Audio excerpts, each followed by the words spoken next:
YouTube stream. Howdy, howdy, howdy, everybody on YouTube and the Mac Geek Gab channel there. Good. Everything should be live as far as I can tell now. Now the trick is we got to tell everybody about it. So now I go put this over here, and I do that. Okay, good. Yes. Okay, great. Oh, why are we that? Great. Okay. What's that? That was the TextExpander logo. Mm-hmm. Okay. Yes. Yes, yes. What was I going to do? Hello? Oh, we're going to tell everybody that we're live. Right. Mm-hmm. Oh, man. This isn't good. If I'm this flaky right now, we got a problem.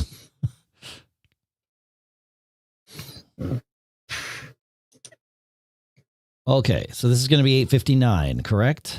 Mm-hmm. As far as I know. All right. I'm sending it out.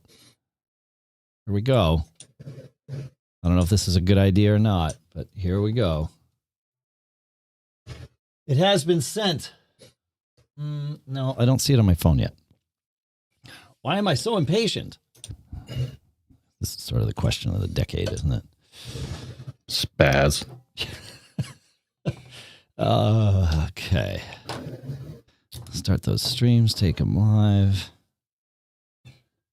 Oh, there it is. And is it right? Yes, it's right. John, let's light this candle. Come on, this is funny. Right? Like, right? I love this thing. The candle torch. So what are we burning today? Alpine mint. They say that mint helps stimulate the brain.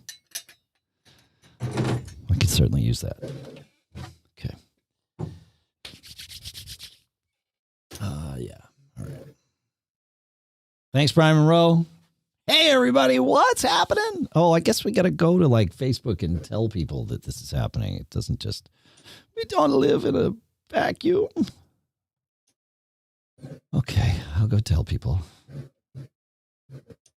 Launch the Mac Geek Gab Facebook page. Hey, there we are. Why can't share more options? Oh, shoot. Why can't I be like me? Why can't I be like me? Well, oh, that's how I be like me. They changed it on me. I now have to go to the top of the screen to be like me. I want to be like you. Shooby-dooby-doo-wah.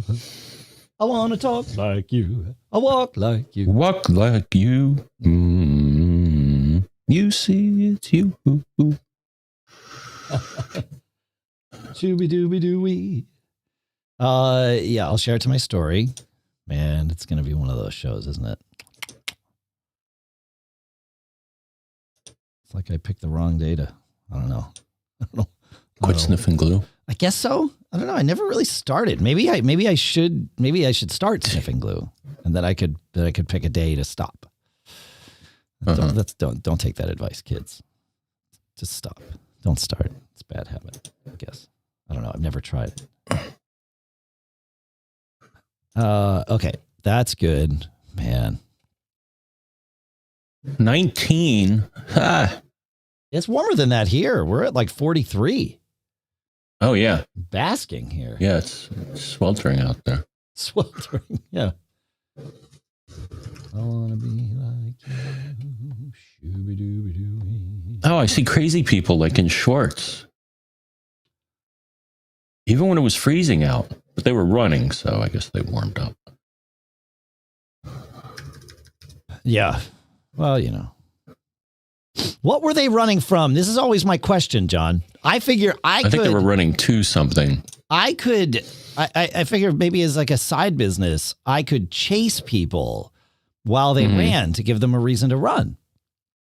I mean, obviously I'd be doing this in my car. I wouldn't be running. That's for crazy people. But if people want a reason to run, I could chase them with my car, maybe. New business opportunity. Mm-hmm. That could be like, we have sponsors, we have Mac Geek Gab Premium, and then we have the We'll Chase You So That You Can Run service. No? Okay. Yeah, 77 in Orlando. Of course it's that in Orlando. Yeah, that sounds nice. Okie dokie. That's good. I hope it's above freezing in Texas. Yeah, I think I think the cold weather has ended down there. I think so, right? Is Michael here? I don't know. Michael's here. I need to put my stuff where it belongs. Let's lift this up where it belongs. Sorry, I guess it's just the way my brain's working this morning. Okay, so we have people. That's good. And we have people. Okay, but no comments. All right. Let's talk through this crazy agenda I built. Then there's peeps. You see, I was hanging with my peeps yesterday. Yeah, that's nice. There's a lot of them. They're all my friends, except that one in the back. What's wrong with the one in the back? Well, he's kind of, kind of a drag. Peepish. Yeah. Peckish. Instead of peepish. Right. There you go. Yeah. All right. So the quickies. Yep. Mm-hmm. I'm going to do the smile ad first. I have an experiment. I'm just trying. Right. So, and I'm doing it just so you know, I am reading it live. That is not pre-recorded. Oh my. I know. Yeah. It's like crazy talk, which is why I have that set up. So yeah. Mm-hmm. All right, the other ones are pre-recorded, like usual. Mm-hmm. All right, and then DL. All right. Hey, I meant to ask you, did your TV get a firmware update that lets you do AirPlay 2? No, it was a software update. That's what I mean. Sorry. Yes, software update. Okay, great. I knew LG had promised that. I didn't realize it was out. So that's awesome. Okay, good. Great. Yeah, one day I was... Yeah, well, I'll explain. But that's great. I mean, one day I just looked in my AirPlay menu and there was my TV and I'm like, oh, wow, that wasn't there before. Right. That's great. Yeah, and a few people confirmed it. Yeah. Via Twitter with me. They're like, yeah, same happened to me. So that's nice of them. Absolutely. It's kind of wonky. Yeah, I mean, it worked at first. Now it doesn't. It like times out. So I don't know. Interesting. We have found, we'll talk about it in the show. Great. Okay, cool. Yeah. Great. All right. Yeah. iHome, all right. Oh, yeah. Yeah, I had to look it up myself. Yeah. You didn't even tell me what it was. Yeah, Bob. feel free in our Google Doc when you prep a cool stuff found. Feel free to link it, like add the link to the text. The way it's the same as in WordPress. You highlight the text and do Command K, and then you can put a link in. So yeah. And what's cool about Google Docs is when you do Command K, when you have text highlighted, it will show you its recommendations for that link. So sometimes you get lucky and you're just like, boom, don't even have to paste. Mm-hmm. So anyway. All right, from here.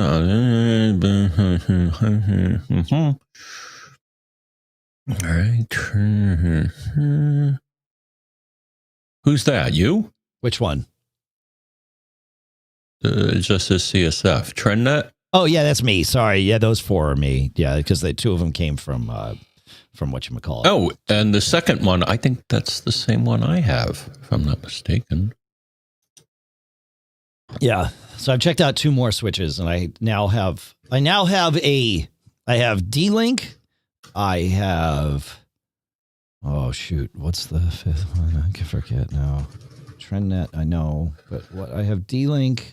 Maybe it's just D-Link, Trendnet, and D-Link, Trendnet, and TP-Link. So I can compare them and their features and their web interfaces, which is essentially what I'll do there. I won't review it. It'll be pretty quick, believe it or not. So.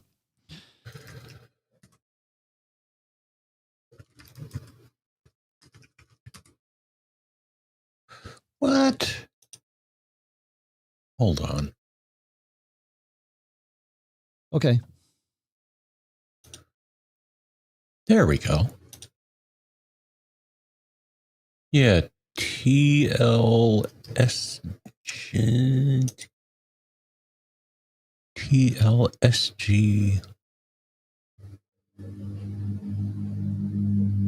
1024 is what I have. Oh, you can probably guess. Yeah. How many ports it has. Yeah. Okay, so you got a smaller one. Yeah.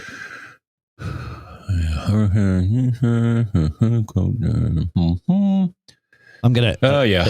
As a, the TP link is actually the one I don't recommend, and I'll explain why in the show. Oh, all right. Yeah. Yeah, I'd be curious. I mean, yeah. I'm happy. Yeah, and for your scenario, it actually is the one I would almost certainly recommend. So oh, all right. Yeah. Yeah. Okay, and then yeah, the death of yeah, that was too bad. But the new one's up and running. Oh yeah. All right, so I want to make sure we'll do the follow-ups. That was great to find that OWC article. That's good. Oh yeah, because I'm like, huh? Yeah. I mean, obviously there was a cut and paste error, but I knew somebody had it. Yeah. Yeah. Todd, yep, and then all right.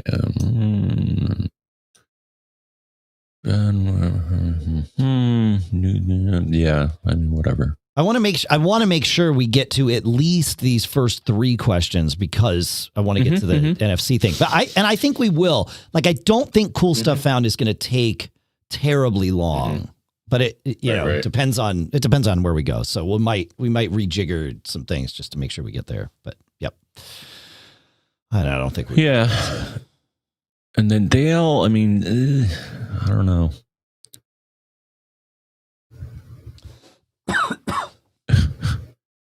Yeah, I don't know why Dale had all these. I mean, is it even worth? I mean, I kind of told him I think he was asking, do you have any advice? And I'm like, well, here's what I did, and it worked for me. So, all right, so I'm going to swap Dale and Anand because we probably, yeah. Okay, well, Anand, yeah, I mean that one, danger. Yeah, people seem to ask about that a lot, so I think it's good to ram that message home. So, yep. Jin, all right, yeah, that's too early for Jin. How to program?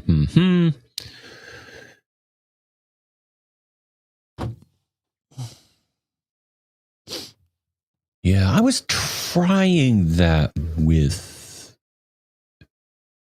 my mom, and I don't think she's fully set up on iCloud. I was trying to do it through messages, right? That's where you do it, right?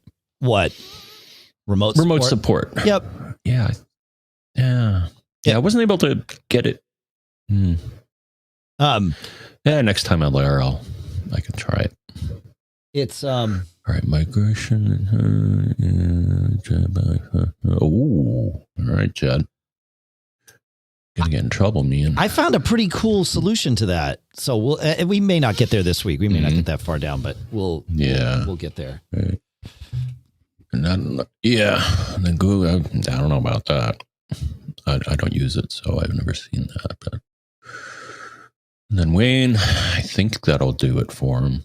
I don't know. And then Prick, and then Yep. All right. All right. Oh no. That. Yes. That. Okay. Good. All right. Yes.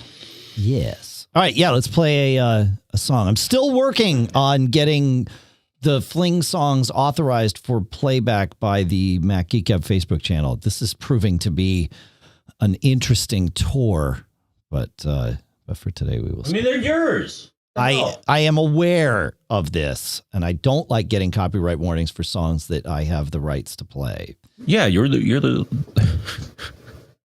unless you license it, but it's yours. So, I mean, can you license your own song? Well, I can license it from the entity that is Fling to like the Mac Observer Inc., which then, would you then get the royalties? Yes. Oh, no. That's interesting. For that, no, because we have a direct deal. But we might actually get the royalties. I don't know how that works. But we do get royalties, like when people play our stuff. I mean, you know, we earned pennies last month, John. Whole pennies. Nice. Many. Yeah. Whole pennies. Yeah. It's amazing. Yeah. But you know, those pennies can add up. Yeah. I just went to the I just went to the Red Box and well, it wasn't pennies, it was more quarters, but no, I got a nice little Apple gift card. John, we haven't earned a quarter yet. Like, I want to be clear. Oh, did you have that one from or no, did you not? There were a few that I didn't pull into this one. I mean, actually, there were quite a few. Oh, okay. No, no. Speaking of gift cards, there was that one person that had the problem. I saw that. It just kind of bugged me. that happened. Yep. And I've never. I mean, I've had credit card fraud, but I've never had gift card fraud. But I think I know how it happens, and I would not settle for the lack of action that she had. I mean, I would be like, no way, man.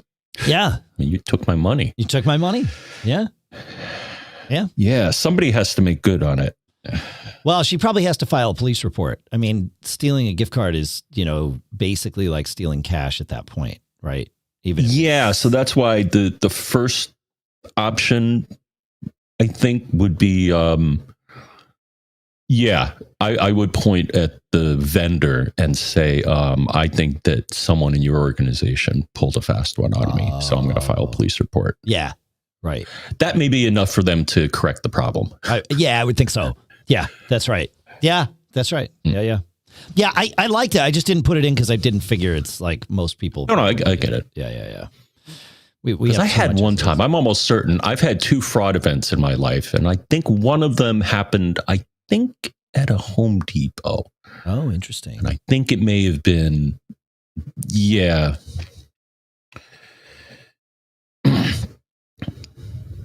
and I filed a police report and all that stuff here. And actually, sometimes it's just dumb luck. They have like call centers full of people that are constantly trying to hack people's accounts. Yeah. Every now and then they get lucky. I remember one time my Discover card, I logged in and first it's like, welcome from Richmond, Virginia. And I'm like, uh-oh. And then somebody had like $5,000 worth of stuff from this place delivered to a place in Richmond, Virginia. So they got to the right person to convince them that I had moved. There you go. I like it. Yeah. All right. Oh yeah, I was finding a song for us to play. That's not them. Nope, that's not them. What do I got here? Look at that. My processor is nice and low now. What do I got here? 2935. I wonder why it was. Oh, he may have optimized Mimo Live. Maybe. I didn't think there were many changes between beta 3 and release of 10, but I have had weeks. The utilization is way lower now. That's good. I have had weeks where Mimo Live is chewing way more than you know what though? It's pretty low for me too right now, John. I'm at like 100% CPU for Mimo Live, and that's with doing our call, but also streaming to Facebook and YouTube and doing all the processing. That's lower than it normally is. I agree with that. Yeah. Yep. Cool. All right. Squirrel. Go. Yeah. Well, this we're in the interest of the sun coming out. We'll play this one. See what happens. Don't stare straight at the sun. Okay. We'll be right back.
Hey, everybody. What's happening? Hey, there's John. Quick. Brian Monroe. Hey, what's up? Brian 8944. Chiron. Dan C. Dave Ginsburg. What's happening? Dr. Dream. Larry Paul, friends. Petter Hall. Rob Video Guy. Tallahassee. Oh, that's too long. Can't see who you are. Tallahassee Tom. Sweet. And Warren. What's up? Hey, Adam Johnson over on Facebook. What's happening? Anybody on YouTube directly? No, you're all just through the live.macgeekgab.com, which is much better, much simpler for us to focus and keep things going. So sweet. All right, John. Okay. Shall we? Are you? Oh, you're muted. Sorry. I muted us both. Hold on. No, it's you're on. It was me. I muted you. Oh, well, that's okay. Hello? Yeah, that was my fault. I had you muted. I was trying to tell you that, and then you left. Yeah. I got you. All good. Mass. All right. Nice. Okay. We're in sync, right? Or you're in sync? Say something where your mouth opens. Ha. Great. Ha. Great. Okay. Well, let's see. We're recording. That's good. They're recording. What the heck? Why does Facebook think we've recorded 166 minutes? 166 hours. That's weird. Well, that'll make trimming it fun, won't it? Jesus. Okay. 100. Yeah. Facebook's saying we've been live for 166 hours, 7 minutes, and 5 seconds. So that's cool. Okay. Okay. It's like okay. YouTube says we've been at 26 minutes, 25:40. Are we ready, by the way, before I start jotting down numbers? Okay. Who is it that we start with today? Dave. Great. Let's get this right so that I'm not screwing something up here. You know me. I won't get things right unless, well, I mean, I just won't get them right ever. But I'll get closer if I have things that I should have. Okie dokie. Yeah, let's try this. So it's me? Is that right? Mm-hmm. It was you last week. Okay. All right. So 26 there. And then this one really wants to say that we're at 166.08. Cool. That'll be fun to deal with later. Excellent. Yeah, here we go. I don't know if we get this right. Hopefully. The Mac Observer's Mac Geek Gab, episode 859 for Monday, March 1st, 2021.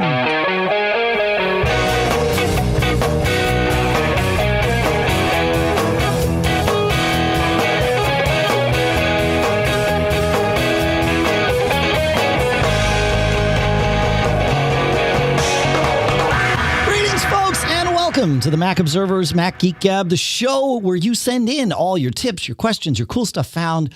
We do our best to answer your questions, and then we share your tips, we share your cool stuff found, we share our cool stuff found. The goal is for each and every one of us to learn at least 5 new things every single time we get together. Sponsors for this episode include helixsleep.com/MGG, candidco.com/MGG, mintmobile.com/MGG, and headspace.com/MGG. Check out all of those shortly. You check out all of those, and shortly we'll talk about all of those in slightly more in depth. For now, here in Durham, New Hampshire, I am Dave Hamilton. And here in Fairfield, Connecticut, this is John F. Braun. How are you, John F. Braun? Do we know that for sure? I think so. Okay. All right. Well, I mean, I'm just asking. No one really knows. So, we have all kinds of stuff to go through today. We do have some great quick tips, a plethora, a whole host, a gaggle of cool stuff found, and then your questions, including some questions about traveling this summer and how tech might actually help make that a little bit better, and some fun with NFC. So yeah, lots to do. The first thing I want to do though, John, I want to break form a little bit. I want to talk about our sponsor, TextExpander, because I've been using TextExpander so much lately. You may have noticed that we are hiring for a publicist producer here. We've been getting lots of resumes and inquiries in via LinkedIn, and I want people to answer some questions for us. And so I use TextExpander because what TextExpander lets me do is have a little snippet of text that I put wherever I want to put this snippet, and I store it in TextExpander, and then whenever I am in the midst of replying to someone, I just invoke it either with a click of a mouse or typing. Like for this one, it's a series of questions about the job. So it's JOBQ. And then boom, it spits out this whole perfectly formatted thing. I don't have to think about it. I don't have to proofread it because I've already done that once. And that's the beauty of TextExpander, is that you get to do this stuff once and then it's perfect. And you store it in TextExpander. It syncs to all my devices. It can sync to all my team's devices if I want. It's excellent. And because you are a listener of Mac Geek Gab, you get, this is going to be great. You're going to love this. You get 20% off for your first year by going to textexpander.com/podcast. So you got to check this out. Go to textexpander.com/podcast to learn more. And our thanks to TextExpander for sponsoring this episode. All right, let's get to some quick tips, shall we, John? Indeed. All right. Listener David is going to kick us off as soon as I can pull up listener David's. I'm using Evernote. We use Evernote. And because we use AppleScript with Evernote, we have to use Evernote Legacy. And I switched to Evernote Legacy as opposed to just running the old version of Evernote. And the icon changed from a green icon to a gray icon, and I lose it all the time. So I need to figure this out. But anyway, listener David, I swear I will have it up here. Why is it not giving me what I want? What's happening here? Okay, there we are. Because David's got a good one. He says, while working to do the remote schooling with my grandkids, emailing PDFs of their assignments has become paramount. But this isn't so easy when you're on an iPad. He says, I've tried some of the apps, Printer Pro, Scanner Pro, Notes, Files, and they work, but it adds a lot of steps for an 8 or 12-year-old to figure out how to do on a daily basis. However, what I found was that Apple has a built-in way to do PDFs that's not at all intuitive, but it's right there in plain sight. If you need a PDF of anything, touch the share icon and then print. When the print preview shows up, use the blowout, so zoom out gesture with your fingers, multiple fingers close, then expand them outward. Do that on the preview image, and when it expands outward, it sort of takes up the whole screen. Now, touch the share again, and now there is an option to save to files or share elsewhere. And from this point, whatever you are sharing is a PDF because the print preview itself is generated as a PDF inside the OS. So now you have a PDF that you can go and do whatever you want. So he says it's similar to the well-hidden scan features, but this one isn't labeled at all. You're totally right, David. So great quick tip. Thank you, sir. Good stuff. Thoughts on that, John, before we move to Scott? Moving on to Scott. All right. Scott brings us a great one. He says, no matter how many tabs you have open in Safari, hitting Command 9 will take you to the rightmost tab in that frontmost window. It's a fast way to get to the tab furthest away. He says, I have 12 tabs pinned, so there are always about 15 to 20 tabs open when I'm working. This shortcut comes in handy often. And he says, as a bonus tip, not a single non-geek Safari user I know uses pinned tabs. Pinning a tab makes it a permanent fixture until you unpin it in your Safari window so that your favorite or most accessed websites are always there. When you open a new window, right there they are. Pinned tabs in Safari is life-changing. I have pinned tabs for Google Docs, for my Synology drive, which is my Synology docs. I have it for the current, like in progress. So this is show 859. So I have a pinned tab for show 860 in my browser so that whenever anything comes up, I can just go right to that 860 tab and populate, add like your question or your tip or whatever right to the in progress agenda. And then of course, on whatever Sunday mornings or whenever we prep the show, I unpin that tab and I pin the next one in line. So yeah, those pin tabs are great. Super time saver. Yeah, it's good. I wish pinned tabs would sync like bookmarks across iCloud. They do not. So bear that in mind too. That would be super handy if they did. Maybe they don't. No, not for me. Not for me. It could just be me. I know bookmarks do. Bookmarks, of course, do. But pin tabs for me do not sync across iCloud. So in that, when I go to a tab, when I open a new browser window on a new machine, it's that machine's tabs or that user account on that machine's tabs. So yes.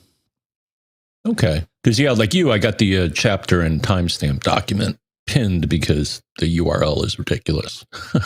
Oh, so the chapter and timestamp document I do differently. I do that with, and I can't remember which app it is, the Unite browser from BZG apps. So that I have running as a separate app, which is cool. Yeah, but otherwise, yes, I would have it pinned as a tab for sure. Yeah, for sure. Yeah, but you can. Yeah, exactly.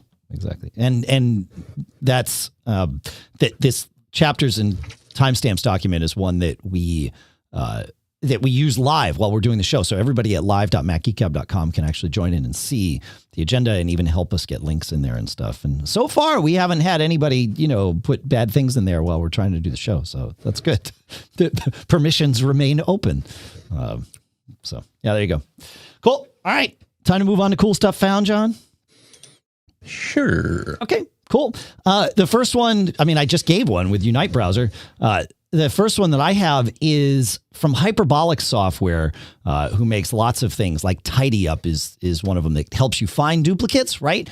Well, they have an app now called Umbrella that they say prevention is better than the cure. And this looks for duplicates in real time. So it will report dupes to you the moment they're created. And it's just right there. It can live in your menu bar. So, and I think it is, I forget how much it is. I should have put that down in the show notes, but I did not. It is not free, but it's not terribly expensive. So I'm finding it here, John. One computer license is $20. So there you go. There you go. Fun stuff. Well, what do you got, Mr. Braun? So I noticed something new on my my setup. So I was I was playing back a video.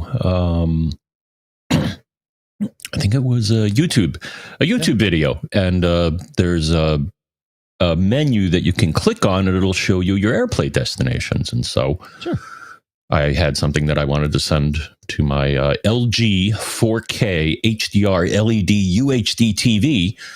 And when I clicked on the menu, it showed JB MacBook Pro, which is the machine, LG WebOS TV UK 6090 PUA. And I'm like, wait a second, that wasn't there before. And then two other devices.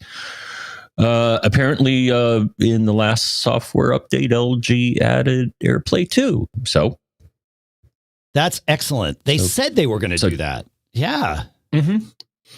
That's great. Yeah. So it's kind of handy. It's been a little wonky though. It worked the first I tried it. Now it times out and it says it can't talk to it. So I don't know. They say you have to be on the same network, which my TV is. So right. I don't know why it's acting up. Is your TV? Yeah, it can be handy. Ethernet or Wi-Fi? Wi-Fi.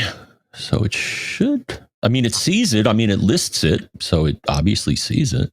You have an Eero down where your TV is, right? So you could plug your TV Ethernet into that Eero, right? Yeah, I could. Try that and see if it's better, because our 2020 LG TV is it came with AirPlay too. It out of the box, and that is the most reliable AirPlay 2 device that AirPlay device we've ever had.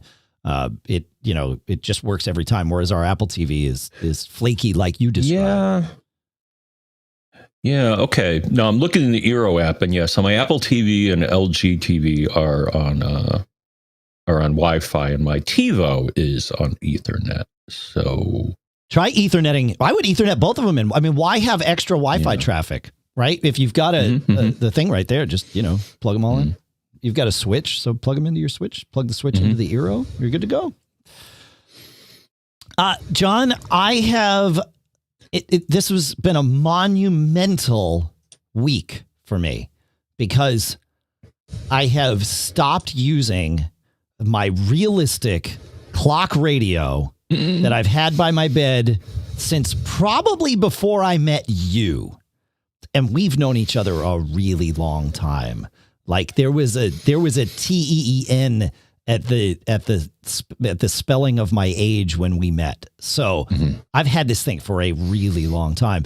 And it's fine. It's just more than I need right now because like other things do a lot of those jobs. But I do like having a clock that I can just look at while I'm sleeping. And I don't want that to always necessarily be my Apple Watch, although maybe I should just move into the future.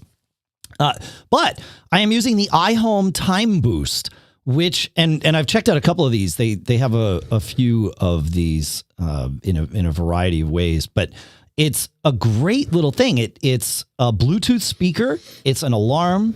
It's a clock so that you can you see you can see the time, and you can of course set the brightness of the time, which is really nice. And it's a Qi pad on top of the thing, so I can just lay my phone on it, and it charges while I sleep. So there you go. Bluetooth stereo alarm clock. Yeah, fun. Oh, okay. Yeah. I also have, from when I grew up at home, I still have an old GE alarm clock, and it has a radio in it, though as of late, what I've been doing to listen to the radio, sometimes I'll do that to lull me to sleep, is if you don't know this, little tip here, the A-Lady will play radio stations. Huh? Right? Yeah. So I say A-Lady, BBC, or A-Lady, whatever station I want to listen to. It's pretty handy. Yeah, that's pretty good. Huh. Yeah, cool. All right, what do you got next? Cool stuff's found, right? Still yes, of course.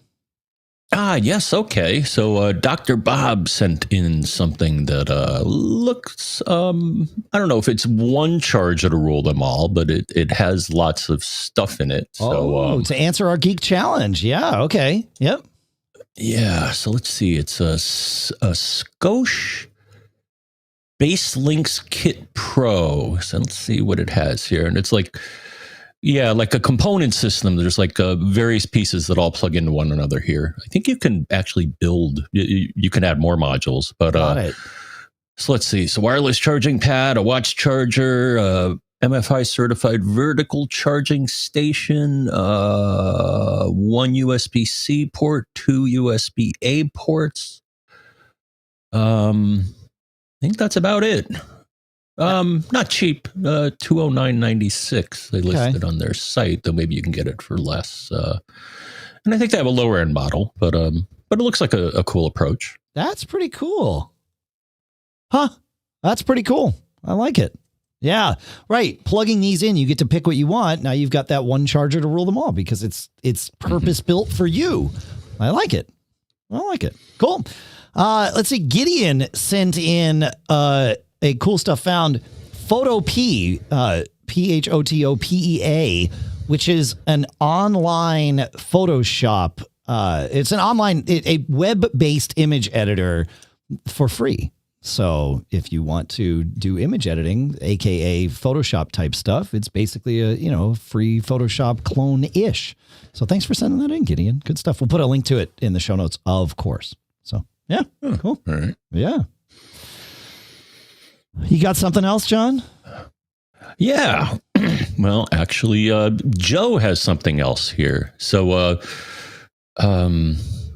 So I think someone had sent in a challenge saying, hey, is there any way, or I think he was scratching his head over this, and then we presented it as a geek challenge, but is there any way to set the maximum percentage that your battery will charge to? Because most people acknowledge the fact that you probably shouldn't charge all the way up and let it run all the way down. So is there something that will prevent it from charging all the way up? I see what you're saying. Like it shouldn't stay at 100 and it shouldn't be at 0. I see what you're saying. Yeah. Right. And I think the recommendation of the guy who wrote this tool, so it's called Al-Dente. And basically, once you install it, you can set the maximum charge and a few other options. Huh. Cool. Yeah. So it reprograms the SMC. Oh, I was wondering how it worked. Okay. Huh. That's and the setup is a little weird, but he has a video that goes through what you have to do. You get some weird warnings and stuff like that, and it installs a helper tool because to get to the SMC, you need admin and all that great stuff. But right. Yeah. So So I tried it, and it seems to do what it advertises. You know, you get a little slider to set the voltage or the percentage. If you're going to remove it, though, you're going to you want to be sure if you remove it, which I did, that you set the percentage back to 100 if you want things to act as they did before, or reset the SMC. Okay. All right. Which is what I eventually, because what happened is I removed it, and then all of a sudden I noticed my machine would stop, like it wouldn't charge all the way up. And I'm like, well, why not? I removed the tool. So, right. I wonder if it works on M1 since those don't have... Yes, it does. Okay. Cause they don't have an SMC. So right. Yeah. Okay. Interesting. All right, cool. Let's see. Eliot has a cool stuff found for us. Let me put that over here. And Eliot tells us it involves Better Touch Tool. And he says the newest upgrade to Better Touch Tool incorporates the ability to set up a hyperkey shortcut, in which Caps Lock sends Control-Option-Shift-Command along with whatever key you press. So this gives me a new family of keyboard shortcuts, which I can use as my go-to launchers. Just as one example, Caps Lock S now launches Safari. You can configure the Control-Option-Shift-Command key shortcuts anywhere you like, for instance, Keyboard Maestro. But the best way to do it is within Better Touch Tool itself. Shortcuts in Better Touch Tool can do an amazing variety of actions such as touch bar functions, mouse clicks and moves, etc., etc. The muscle memory is really baked in now, and by far it is the easiest way to launch stuff. I like this. Yeah, Caps Lock, the oft unused key, can be repurposed. So very cool. Thanks, Eliot. I like it.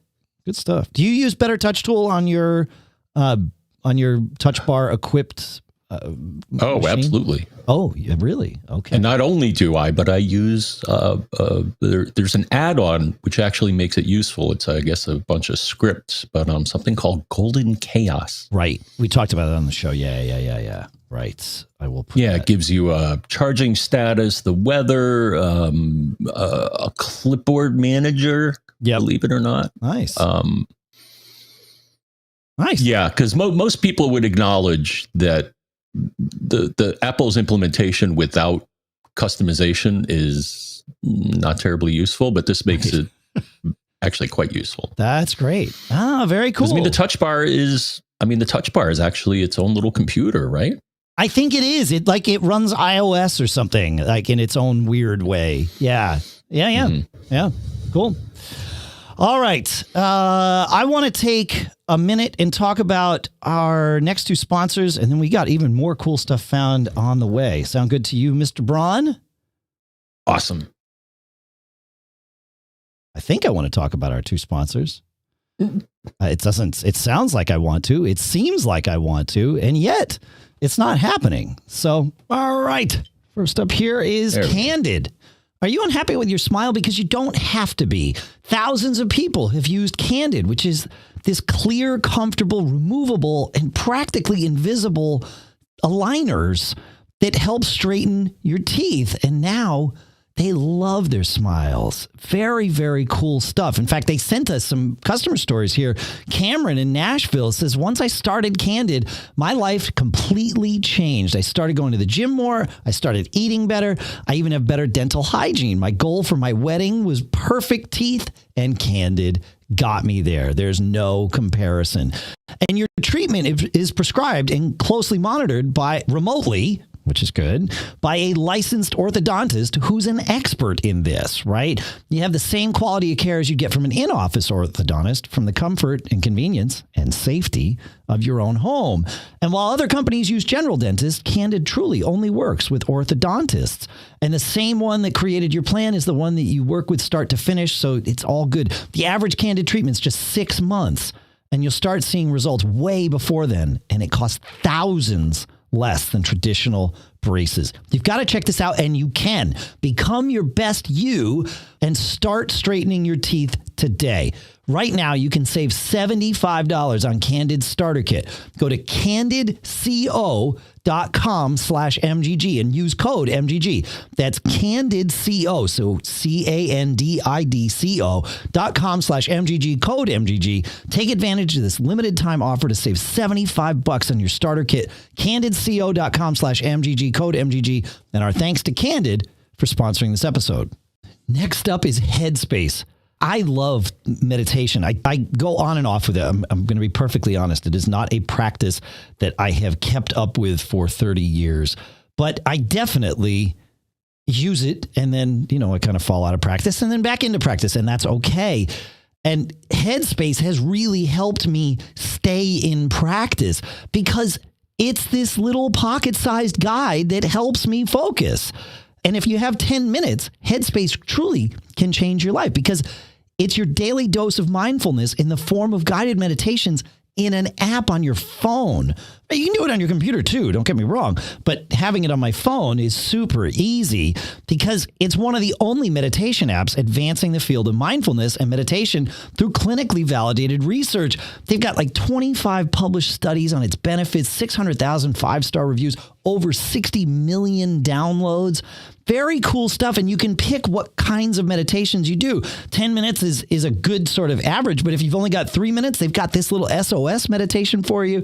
If you've got kids, you can actually do a meditation with your kids, or you can do one after your kids go to sleep or before they wake up if you want to have a little moment to yourself maybe.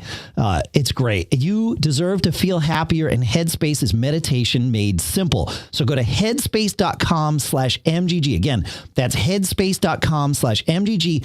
And that's where you get a free 1-month trial with access to Headspace's full library of meditations for every situation. This is the best deal they're offering right now. So go to headspace.com/MGG today. And our thanks to Headspace for sponsoring this episode.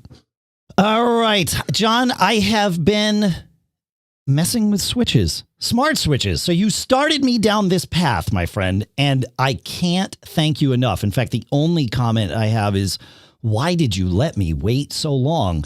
But I have had, because my network is so much more reliable running smart switches.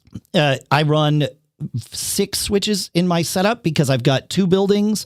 I've got 2 right now in the house, or in the office, but really I only need 1. And then I've got, a bunch in the house. So I could probably be at 4, not 6, but in the house, I definitely need 3 in 3 key locations.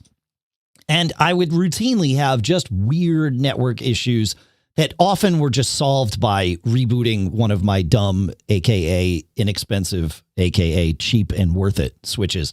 But I've been playing with lots of new switches, and one of them that I've looked at recently is the Trendnet EdgeSmart switches. So I have the 8-port EdgeSmart switch. It's got power over Ethernet in it.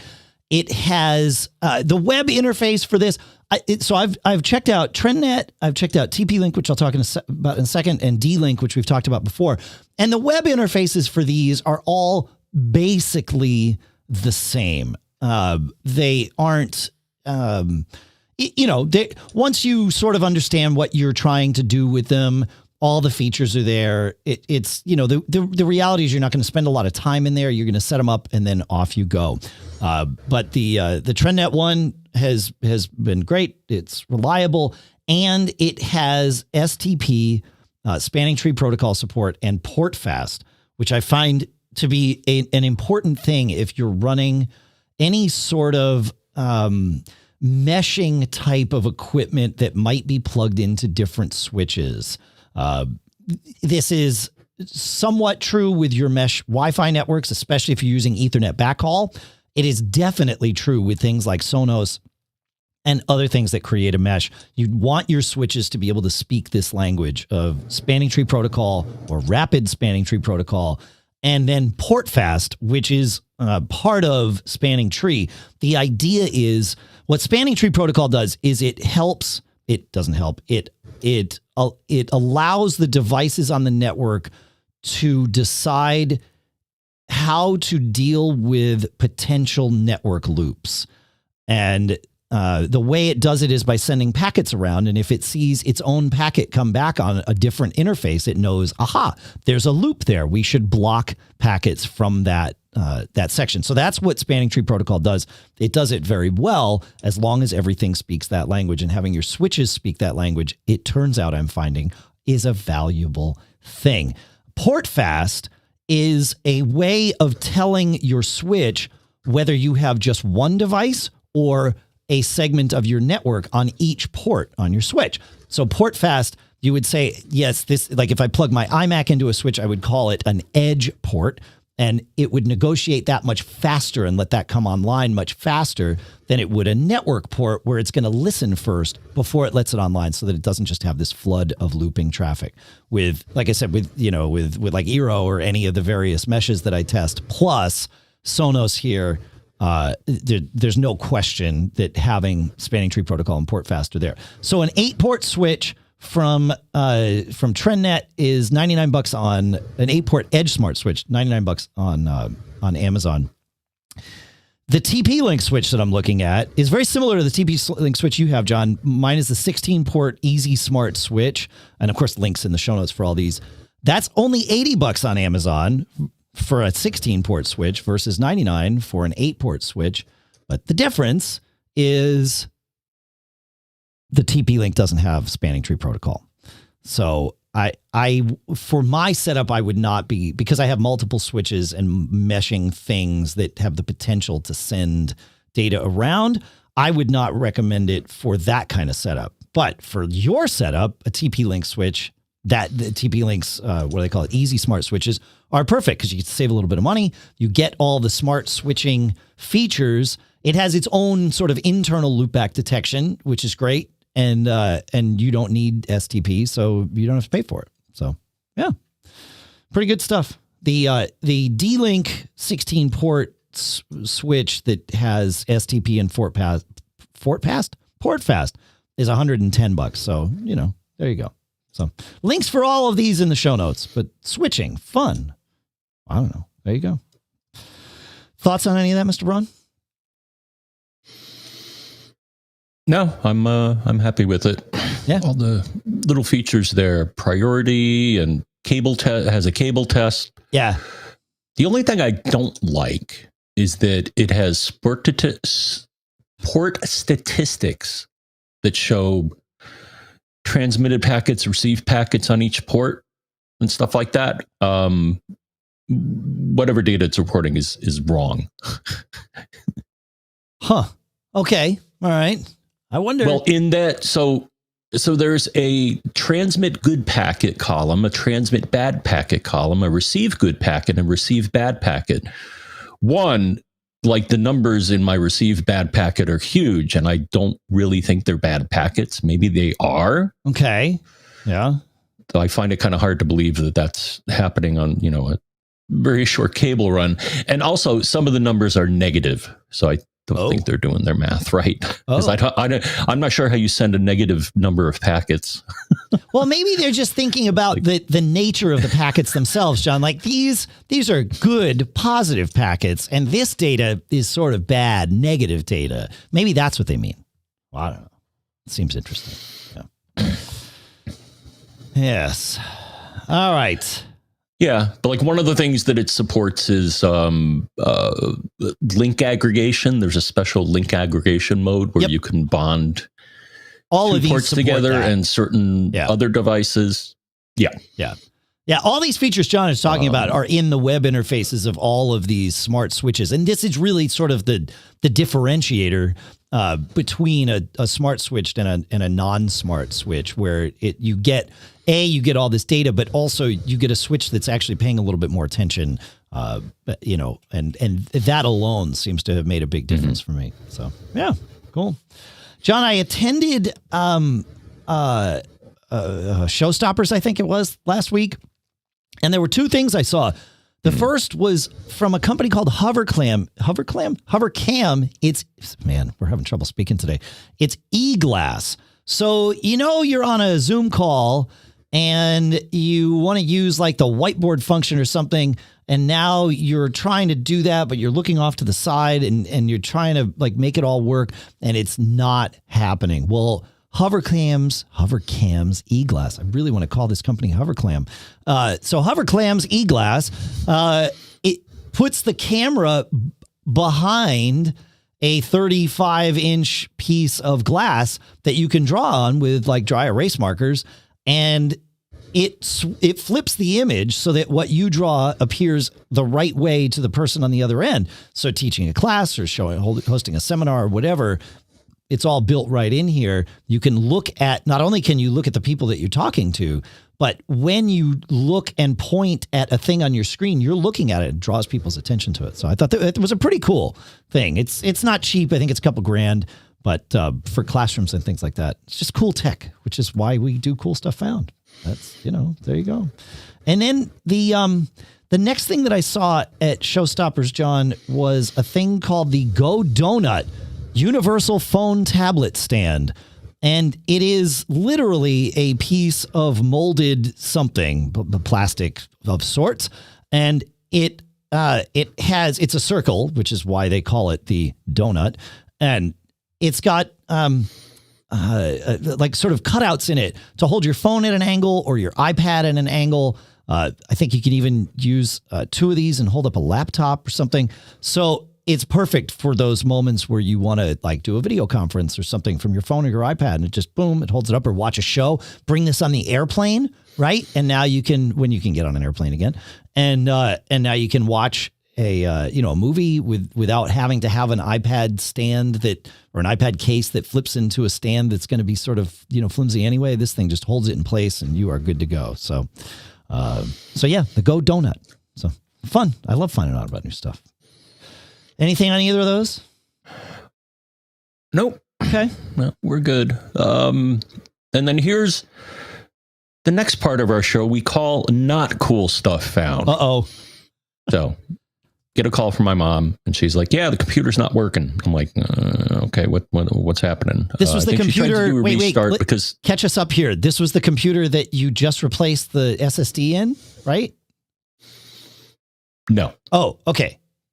Didn't you just? I'll explain. Okay, go ahead. You talked about. Let me explain what I did. Great. I just can't, because you talked about this computer last episode, right? Yes, let me talk. Okay. Yes, go. You sounded like you started in the middle of the story. I wanted to catch people up that didn't hear last week. All right, the machine failed.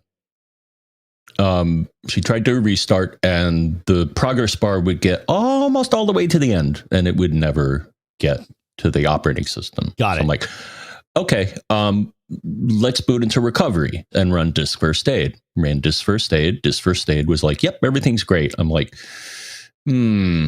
yeah, I don't think it is. And disk utility said smart status verified, which was a lie, as I'll explain. So then I went over and here's what I did to save the day. And it did save the day. So I brought an external SSD with me. I then booted into recovery, installed the OS onto the external SSD, and then booted from that and sucked the data out of what turned out to be a failing hard drive. Got it.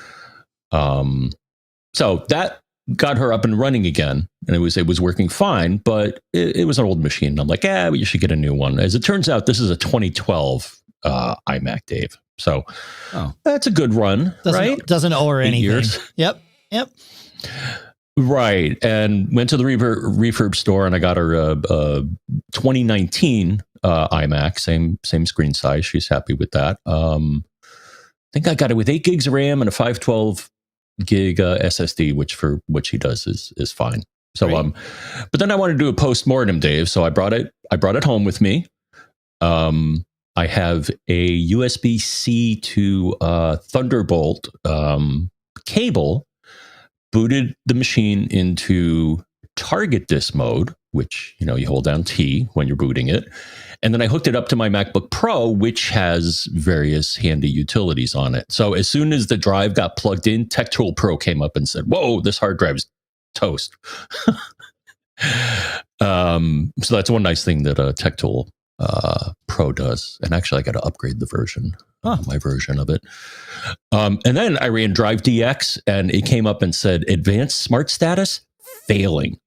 Overall health rating, 85.3%. And basically, it also said, the drive is toast. Wow. But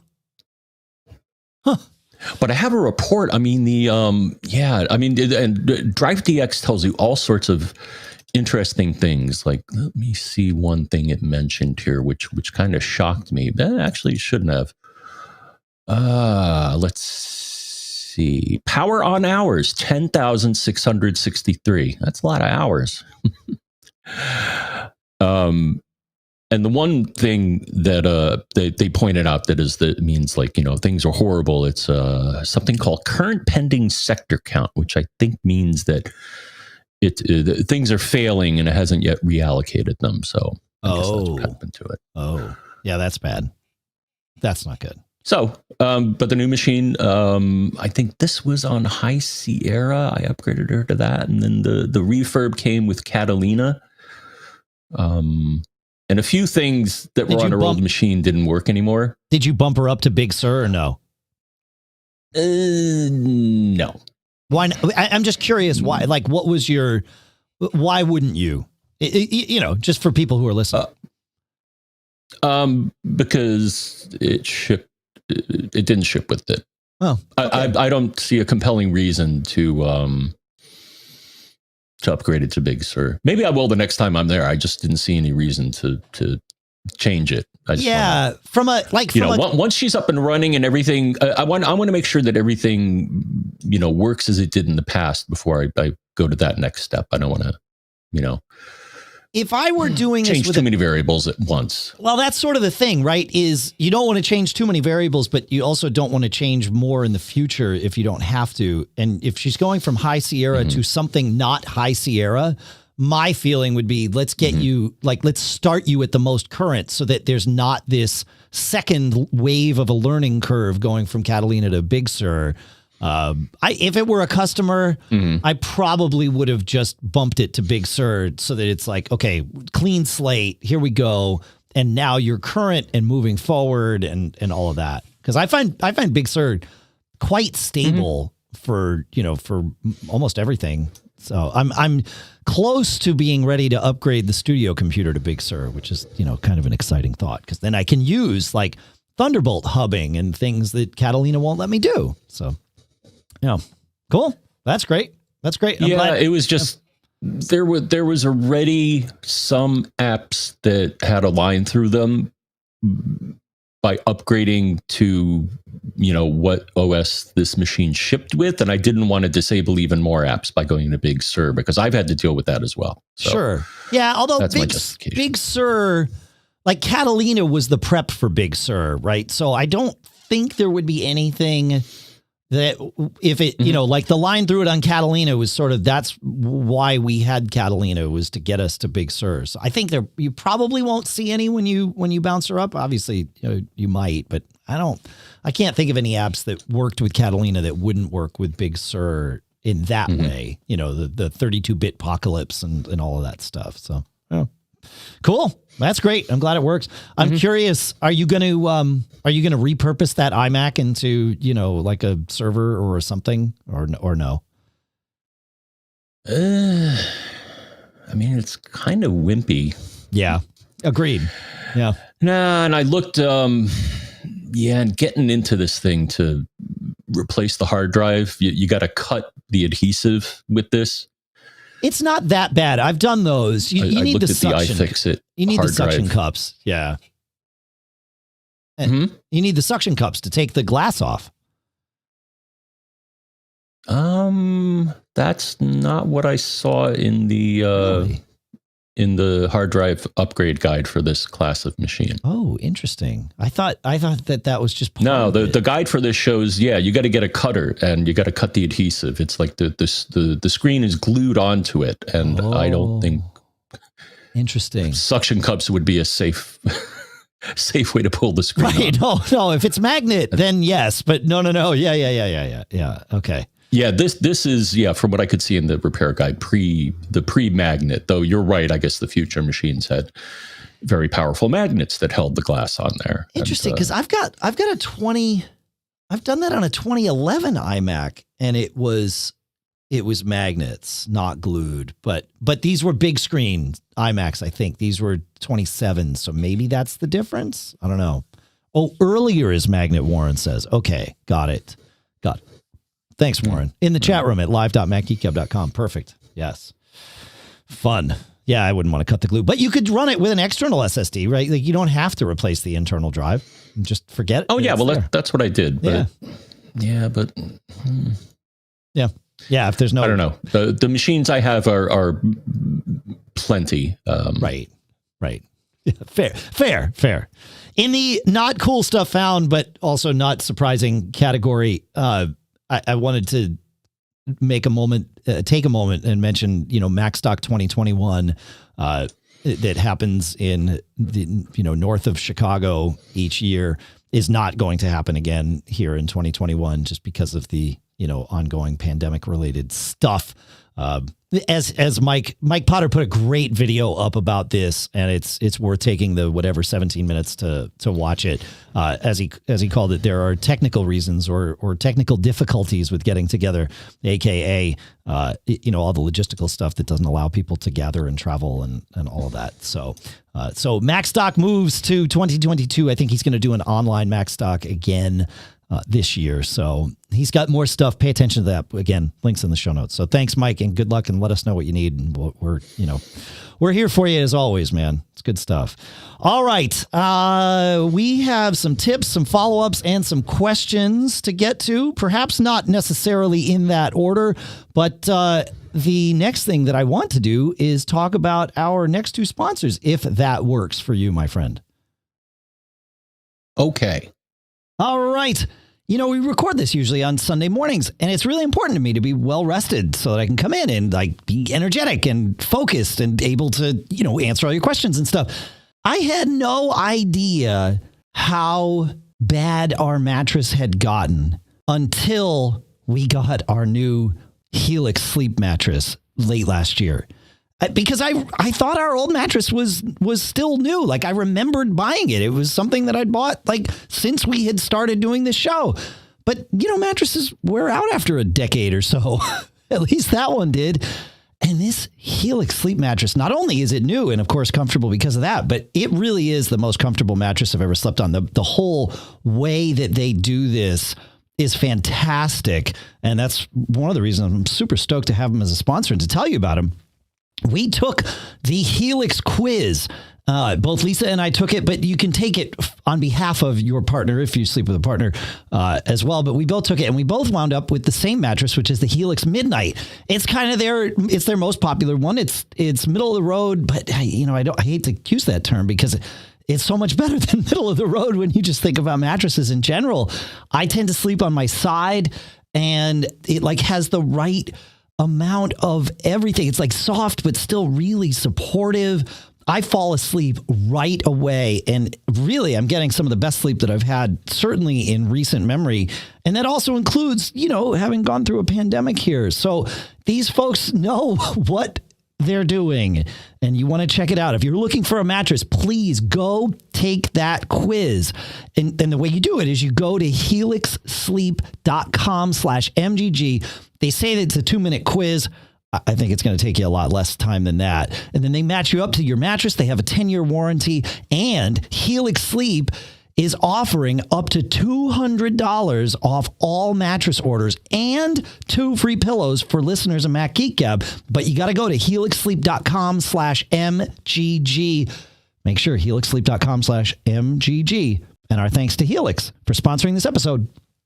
Next up is something else I did this past fall. I finally moved my whole family over to Mint Mobile, our next sponsor here. And I feel so silly for not having done this a long time ago. I mean, here I have been telling you about how great Mint Mobile is, how inexpensive it is, how well it's been working for me. And so finally, yes, we did it. The whole family is on Mint Mobile. They have their Mint family thing, and it's just $15 a month per phone. And the cool part is if somebody needs more data, you ratchet that up, right? But you don't have to ratchet up the whole family. You just do the individual ones.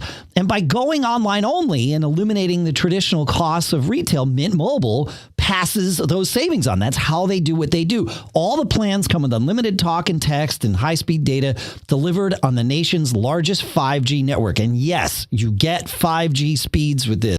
We have tested it. You know, we're here in New Hampshire. Obviously, my son is at school out in Portland, Oregon. He says it rocks out there. He loves it. You bring your own phone.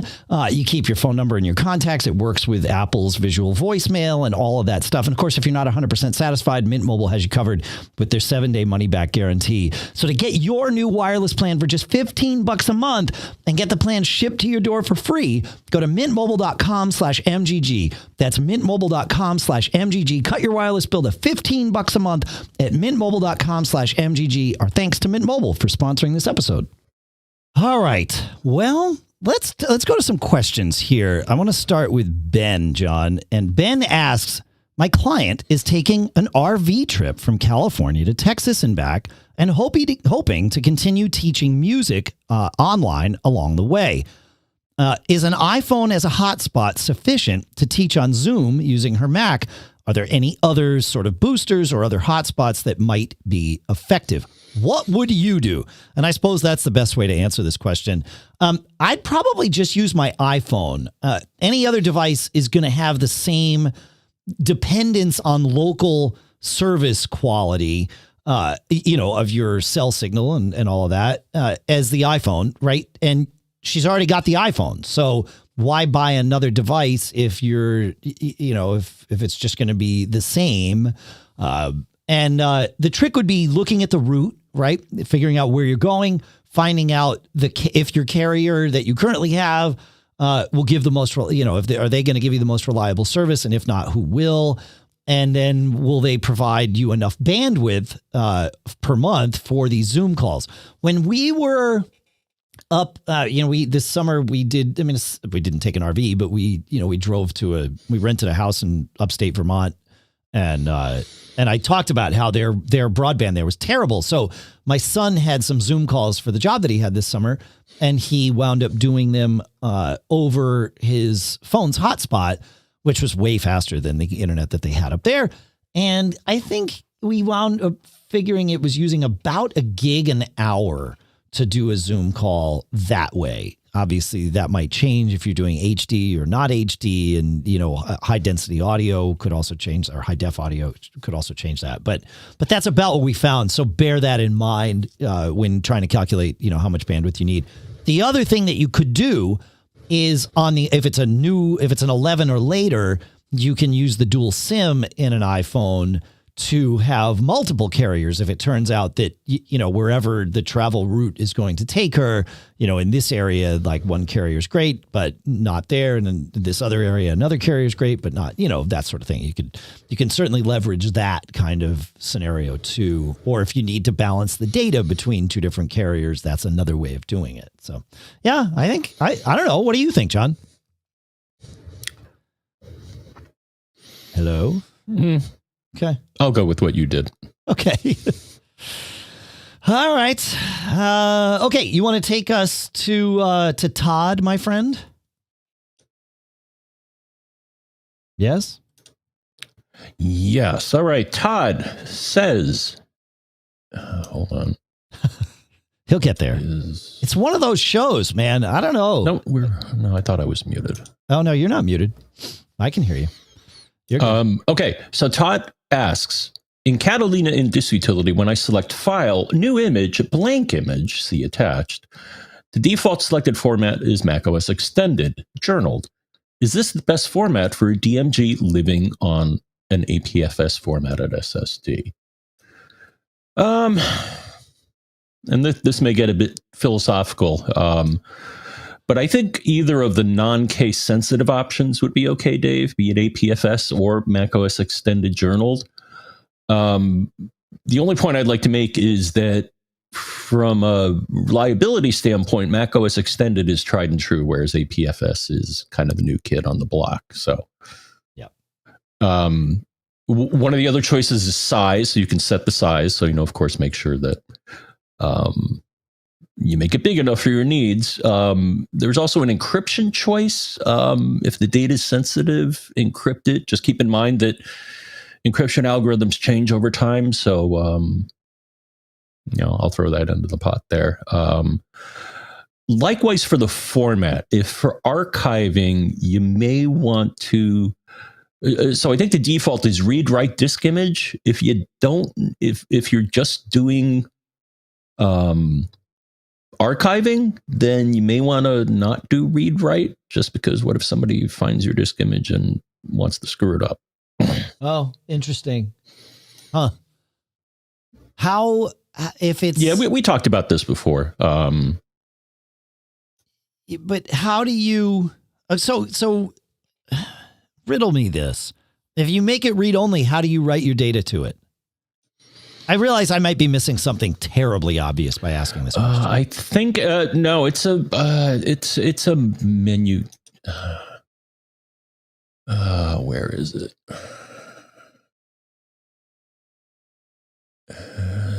New image from folder, I think. Oh, right. You create. Yes. No, that's great. Yep, you're right. You build it first and then burn it, essentially. Mm-hmm. That's great. That's good. Yeah. Yeah. So that's what I got. But just cool. Yeah, that's about it. That's it. Yeah. No, I agree with you. I think you'd be fine with either. I would go not case sensitive. Only use case sensitive if you have some very specific. Yeah, that case. I know we've had multiple reports of that causing headaches for people. Yeah, but I would agree either APFS or HFS Plus, the macOS Extended.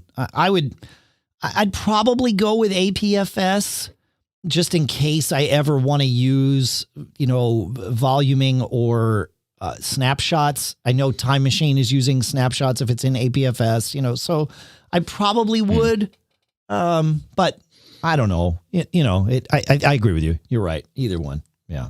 So. All right, cool. Listener Ben asks a question that sent you and me down a nice little path here, John. Ben says, I've learned from you the potential value of NFC tags around the home. I haven't invested in any yet, but just had an idea I wanted to run by you first. I've started wearing an Apple Watch, and I regularly forget to manually start workouts. I'm so used to apps like Arc automatically tracking my movement and activities. To make it easier to remember, I wonder if I could put an NFC tag by the door where my bike and I exit the house, and then just tap my watch to trigger a shortcut that starts a specific type of workout. So the answer is no. You can't do this with your watch because your watch doesn't support reading NFC tags, but your iPhone does. So the question then becomes, if I tap my iPhone to the tag, will this work? What do you think? And absolutely, yeah. I created a shortcut to test to make sure that I could start an outdoor cycle workout, right, with open goal. And I did that in the Shortcuts app, and it's fine. So the Shortcuts app is fully capable of automating the beginning of that. Then it was time to see about NFC tags, but I didn't have any. So we ordered a couple of packs of NFC tags, you and me, John, didn't we? And these things are pretty cool. The way you use John's dug more into the NFC part of it than me, but in terms of linking it with shortcuts, you launch the Shortcuts app, you go to the middle tab, or what's currently the middle tab, labeled Automations, and you create a new automation, and one of the options as a trigger is an NFC tag. And when you add that, it says, well, scan your tag. And once you scan the tag, then you name it, and now that tag can be the thing that kicks off that automation. So a very personalized tag. In fact, you could have an automation on your phone that does one thing, and, like your partner or whatever could have an automation on their phone that does a different thing for the same tag when you leave and tap it by the door, which is pretty cool. So, but John, you dug deep into these NFC tags, which is exciting to me. I've been waiting for this moment. So, yeah. Yes. So I already had one, Dave, though actually it's kind of tiny and you got to get like really close to it. Here's the ones that Dave got. Yeah, they're about the size of a quarter. For believe it or not, they actually have the same. Yeah. And the thing is, actually, the chip inside is actually the same vendor. I think it's NPX or something like that. Well, hold on. But then I started getting annoyed. So, well, not annoyed, but so I took the one tag that I already had and I created a shortcut. So all these tags have a big long number that's like a serial number for it. This particular tag, because it's from a company called itag.com, also has a URL embedded in it. So what was kind of interesting is I did a shortcut, and I think the shortcut was show me the value of a particular stock that I'm holding. And it did that. And then it would come up and say, oh, do you want to go to itag.com? And it's like, because the I URL, don't know if I really want. So the shortcut was doing the shortcut, and then the URL that was embedded in the tag, not a URL in the shortcut, would also then fire. Mm-hmm. Got it. Makes sense. Right. Okay. Then the other thing I wanted to do was see if I could find the serial number for this tag. And I couldn't figure out how to get a shortcut to display the serial number of the tag. I'm like, oh man. So I went online to see if I could get another program to do this. And I found one and it wouldn't read the tag. And then I found another one, Dave, and we're going to link to it here. NFC for iPhone. So here was the fun part is that, so this would read the tag and it would show me all sorts of interesting information about it. Here's what got me excited. So it showed the serial number and some other things, and it said type of tag, read write. And I'm like, really?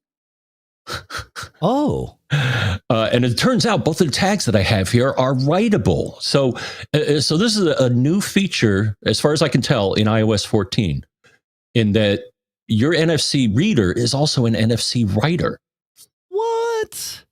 And this one program that I found allows you to create various, to embed various things in the tag. As we already mentioned, you can put a URL in the tag.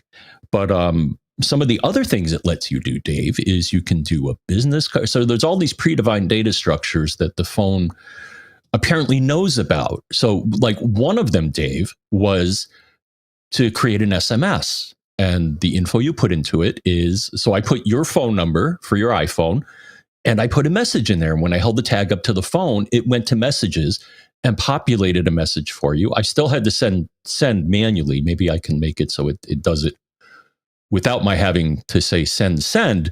But there are all sorts of predefined data structures. Again, a business card, a URL, Wi-Fi was another one that I see. So you could have a NFC tag that you could give to somebody, and it would, I guess, let them log into your Wi-Fi without revealing the password, right? Right. Unless they read the tag. Yeah, but that's a common use case for NFC is like, I've seen that at conferences. I want to say Mac Tech did that one year where it was like, oh, just, hit your phone on the tag and now you've got the Wi-Fi credentials and you're good to go. So yeah. Very cool. Wow. Okay. I got to play with this app. I have not played with this app so yet. let's see. Right. So let me see. Business card, shortcut, location, web link, Wi-Fi, text, telephone number, and SMS are the data types that this program has. And it supports in-app purchase in that I found it so useful that, so it's ad supported. So if you, it'll do everything, but it'll show you ads. But if you throw them $5, the ads go away. Oh, nice. So I threw them $5. Cool.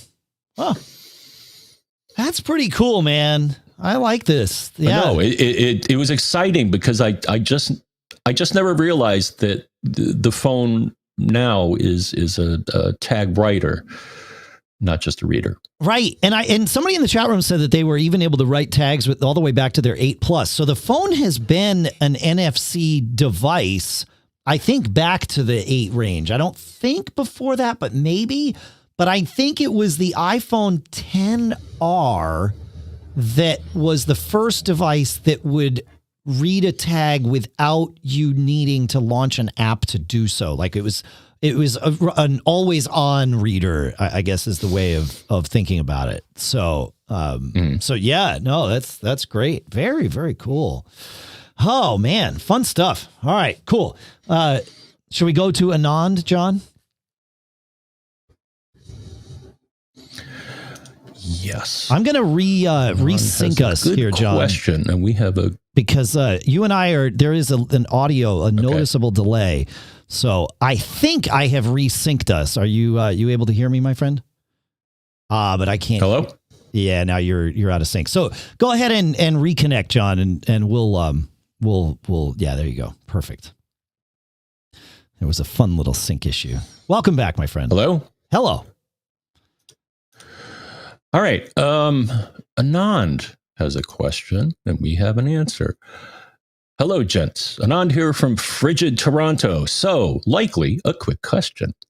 2018 MacBook Pro, 128 gigabyte SSD. My photos library is taking up all my space. I want to move it to a Synology DS418 Play. Should I host my photos library on my NAS?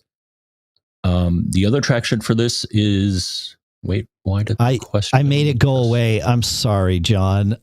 That's my fault, man. Put it back. I will put it back. Yeah. Evidently, you can't put it back with whatchamacallit, with undo. Hold on. I got it. Let's go. I got it. It's back there, John. It should appear in current show for you. I was being efficient and archiving things in Evernote, and I accidentally archived the question we were on. So there you go. Yep.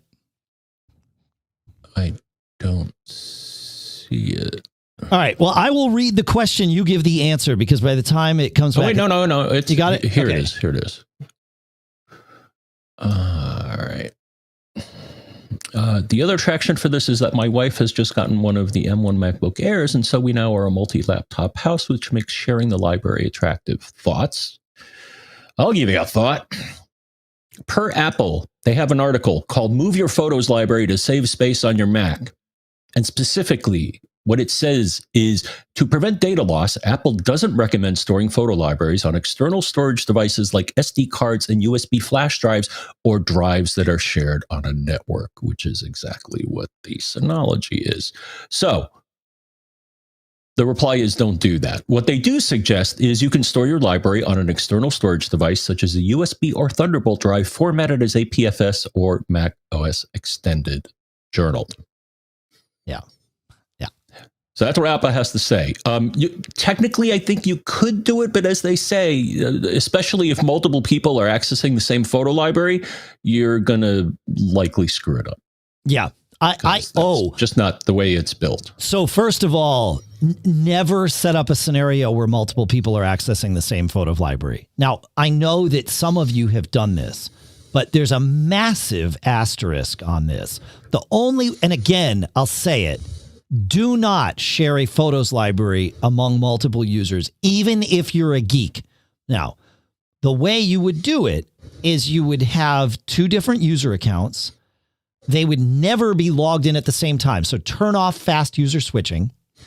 And don't use them as your system library, aka for syncing iCloud photos, because you're just like, there's so many potential worlds of hurt here, and you're almost certainly going to find yourself in at least one of them. So don't do this. And then also don't put your single user photo library on a NAS, not because of the sharing issues, but because of the issues of the way things work across the network with file sharing. Photos does not work with it. We have tried it here. We thought we were smarter than Apple and able to make it work, and it just constantly corrupted the library. Do not do it. Those are my feelings. Thanks for coming to my TED Talk. Please subscribe to our podcast. Now, I think what would work, Dave, is, all right, so take Apple's advice and do, an external Thunderbolt or USB drive. Does family sharing let other people look at the photo library? Not in the way that we would all want it to. You can share, just like you and I could, you can share albums amongst friends and family members and all of that. Mm-hmm. But it's not the same. Yeah, it would be nice if it were. This is one of the places where Apple's multi-user lack of good, robust multi-user cloud implementation, it shines or doesn't shine. So there you go. Yeah. So, no, it doesn't. I'm really hoping someday that we will get true family sharing of photos, or at least some way to make that easier. I don't know. If you have any ideas, feedback at macgeekgab.com. If you've solved this problem, it's yet another one of these little holy grails. So you heard them, folks. Feedback at macgeekgab.com. That is feedback at macgeekgab.com. And now I'm going to archive this again since I'm in practice. Mm-hmm. And we will move on to what I think is going to be our last topic of the show, which is from Jin, who asks, how do I connect and screen control to my parents' Mac Mini on the other side of the country? I have a MacBook Pro with current running Big Sur. I have used TeamViewer for free, one troubleshoot episode a month, maybe. And now they're trying to charge me $60 a month because they tell me I'm using it for professional services. I will pay for an application, and certainly I will pay for this one if it is the best. But what's the best? So yeah, TeamViewer, I freaking hate TeamViewer now. I used to like using it, and I would use it for friends and family. And then like you, they came to me and they're like, you're paying, you're a commercial user, you must pay. And it's like, yeah, cool. So I stopped using TeamViewer and I started using, but this is not my recommend. TLDR, you're going to use Zoom. That's the best thing. But I started using Messages because Apple has their built-in screen sharing. And the way you do that is you open up Messages, you go to the person's name in the top of the Messages window. So you go to a message, you get texting with them, right? Then you go to their name and you hit the little drop down. That's where you can say add to contacts and all that. Well, there are two options. One is to ask to share the screen, and the other is to invite to share the screen. And it starts a voice conversation at the same time that it starts an interactive screen sharing conversation. Both people have mouse control, and it's great. But it's a little bit wonky sometimes, and it doesn't always work. The reality is nowadays, almost everyone has Zoom on their computer, and everybody who has Zoom on their computer, almost everyone is really comfortable using it. So, silver lining to the pandemic, there's Zoom. The other silver lining is Zoom, in its free form, allows for unlimited length conversations between two people. As soon as you add the third and make it a group, the free version limits you to 40-minute conversations. But you're not talking about a group. You're just talking about a one-on-one. So Zoom for free is your answer. And it's so easy to share the screen. It's just a big green button at the bottom of the window. You choose to share it. And then you can ask them to give you control, or they can just grant you control, and you're off to the races. Of course, you've got your audio and video chat going at the same time. So it's very interactive and super smooth. So we've found it to be really, really the most friction-free way of sharing screens. So yeah, that's what I've been using anytime I, have to help somebody, either a Dave the Nerd client or family or friends or anything like that. So yep, Zoom is the way to go. That's what I like to use. Google Meet will do it too. And Meet actually happens in the browser. So, if you want to do that, but Zoom, I don't know. Zoom's just super easy. So what do you use, John, these days? Yeah, I tried when I was trying to support the issue on the failing parent's computer, and at one point I had also set up TeamViewer, but it kept complaining that it was too old, and I couldn't find the updated version, so I just gave up on that. Then I recall, and I don't know if iCloud is set up on my parents' machine properly. No, I think it is, because I was able to FaceTime to her machine. Okay. But I think through messages you can do remote. That's what control, I said. Right? That's what I said. Yeah. Okay. Yeah. I'm sorry. No, it's okay. Yeah. No, but But it's wonky. Else I didn't yeah. No, that. It's totally. Yeah. No, messages I have found to be you click the invite somebody, and sometimes they never see the invite, and vice versa, right? So Zoom. Yeah, I think that's the problem I had, is I wasn't able to figure out how to. Right. Yeah, I sent an invite to her Apple ID, and it never arrived. Never arrived. Okay. Yeah. Great. Yeah. Yep. No, Zoom is the way to go. We've been really happy with it. So yeah. Yeah, iCloud, and I was having iCloud weirdness last night too, in that I was getting messages on my phone, but they weren't appearing in messages on my computer. Or if I restarted or quit and then started it up again, then they would be there. The messages don't always get to the cloud in a timely fashion. And I don't think it's the cloud. I think it's the Messages app on the Mac. Was this on your Big Sur machine or your Catalina machine? Big Sur. Interesting. I haven't seen this that I know of on Big Sur, but I know with Catalina many times it would be like, oh crap, Messages is out of sync.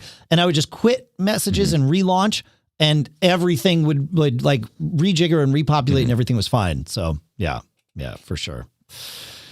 All right. Well, that's what we got time for this week, my friends. That's where we're at. Thanks for hanging with us. Thanks for hanging with us through I'll call them technical difficulties, although we really didn't have any technical difficulties, did we? Except maybe our little out of sync thing. But mostly it was just we had tongue twister difficulties and just couldn't make things happen. Errors between the keyboard and the microphone, we will call it. So there you go. You got anything else to share, John, before we head on our way? Nope. All right. Well, then it's time to head on our way. Thanks for listening, folks. Make sure you tell a friend about the show. We would love that. Or if you want to review it, macgeekgab.com/reviews. In fact, we would love that too. And check out our premium program at macgeekgab.com/premium. I do want to take a minute here and thank our recent contributions to our premium program. Again, like I said, you can learn about that at macgeekgab.com/premium. It is for those of you who wish to contribute directly to the show. Listening is the best thing that you can do. Absolutely. Visiting our sponsors, even just visiting their URLs and checking out their products, that's another great thing that you can do. Whether you buy from them or not, that's between you and them. But listening, sending in your questions, sharing the show with your friends, that truly is the best thing that you can do. However, the premium program is a vibrant and very important part of what happens here. And if you're able to contribute and you like to, please do so. Thanks to Dave from Saugerties, Wesson, I don't know where Wesson's from, and that's okay. Jeff from Chesterton, Mark from Centennial, Alan from Montgomery, Bill from Duxbury, Stuart M from Parts Unknown, James from Melville, John from Enrico, Joseph from Marietta, Frank from Tunbridge, Kirshen from Iowa, I want to say, Michael from Bristol, Michael from Concord, Walter from Kansas City, Robert from Columbiana, Fernando from Cincinnati, Stephen from Plainfield, Barry from everywhere that he travels to, Martin from way over there, Jonathan from Parts Unknown, and Stephen from Costa Mesa. You all rock. So thank you for your contributions. We really, really appreciate it. And that's what we got. Make sure to check out all our sponsors. As I said, we had TextExpander.com/podcast, CandidCo.com/MGG. Cool stuff there. Headspace.com/MGG, HelixSleep.com/MGG, MintMobile.com/MGG. Save yourself a bunch of money. Have some fun. Always be performing. Wait, no, that's the other podcast I do. What is it that we say here, John? What's the important piece of advice that we like to share? Don't get caught. That's it. That's it. That's it. Don't get caught. Wait, we can say that with Morse code.